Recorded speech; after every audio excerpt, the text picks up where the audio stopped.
None turi wa 17 Mata, turembaza abatagatifu Anicet, Isidora na Idesbald. Yuko nanjye Dani Unime TV. Reka turi ku mateka mutagatifu Anicet Papa. Anicet yavukiye Emez, ubu ni ahitwa Homs mu gihugu cya Syria. Yabaye umushumba wa Kiliziya Gatolika hagati y'umwaka wa 1905 n'uw'1936 asimbuye Papa Pio wa mbere. Anicet ni umupapa wa 11 yayoboye Kiliziya mu bihe byayo bikomeye by'itotezwa, akiyongeraho kandi ko muri icyo gihe hari hadutse ubuyobe bwazanywe n'uwitwa Marisiyoni n'uwitwa Valentini kandi n'ababaga i Roma. Ubwo buyobe bumeze nk'idini rishya bwari bwakwirakwijwe mu mujyi wa Roma n'umugore witwaga Mariselina, kandi abantu bari batangiye kumukurikira ari benshi. Uretse n'uko kwemera kwabo kwari kwiyobye, batangaga ingero mbi z'imibereho. Bahakanaga ko ingabire y'ukwemera itangwa n'Imana, bemeza ko kwemera kuzanwa n'ubwenge gusa. Bigisha guhakana Imana Muremyi, cyane cyane kwangisha abantu Bibiliya, ndetse by'umwihariko izano rya kera. Papa Anicet yarengeye Kiliziya n'imbaraga ze zose, avuza ubwo buyobe akoresheje inyigisho ntagatifu, ndetse Imana imufasha ibyutsa abantu benshi b'abatagatifu abantu b'Imana bagombaga kureberaho. Ni ku ngoma y'umutagatifu Justine yagiye i Roma yandika igitabo kigamije kurengera Kiliziya. Icyo gitabo akaba yarakizize bikamuviramo kwicwa aho Imana.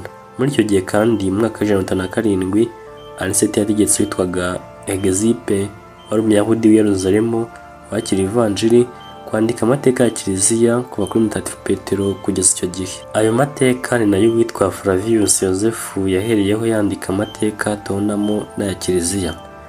Ayo mateka ya Egizipe yarwanyije bwa buyobe, avuga ko Anicet yayoboye neza ku ngoma ye. Ikindi kivuga kuri Anicet ni impaka yagiye na mutagatifu Polikaripe, umwepiskopi wa Smirine, zerekeye itariki pasika ikwiye guhimbarizwaho. Uyu Polikaripu akaba yari umwigishwa wa Yohani intumwa ya Yezu Kristo.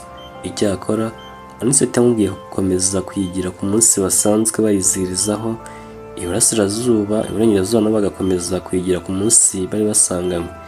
Inama nkuru ya Kiliziya yabereye i Nice niyo yemeje igihe pasika izajya iberaho iteka muri Kiliziya Gatolika hose. Mu gihe rero mutagatifu Polikaripu yaragiye gusubira iburasirazuba, yahimbaje igitambo cy'Ukaristiya ari kumwe na Papa Anicet, maze Papa amusaba kwigisha imbaga yari yaje mu misa. Inyigisho nziza cyane ya Polikaripu yacinye mu mitima y'abari bayobye bakurikiye Marisiyoni, maze barahinduka bagaruka mu nzira nziza. Icyo gihe Marisiyoni yarakariye Polikaripu, maze Polikaripu aramubwira ati n'ubusanzwe nari ko uri umwana w'imfura wa shitani. Avuga ko Papa Anicet yabujije abapadiri mu Bufaransa kutagira imisatsi miremire nk'uko bari babyihangishijeho, ahubwo bakajya biyogoshesha ikamba rizengurutse ku mutwe. Bavuga kandi ko ari we washyizeho ko umupadiri w'ubwepiskopi azajya buhabwa nibura abepiskopi 3. Ibyo ni byo inama nkuru ya Nice yaje gushimangira. Kandi ku bijyanye n'itangwa ry'ubwepiskopi, kubera ko episkopi bose bo mu karere ku butumwa aherereyemo bose bagomba kuba bahari. Anicet yaharaniye bikomeye ubusugire bwa Kiliziya Gatolika kandi ashimwa na bose. Nayo mpamvu bamubariye kare mu mubare w'abapapa b'abatagatifu. Mu nyandiko nyinshi bavuga ko yapfuye ahowe Imana mu mwaka wa 1936.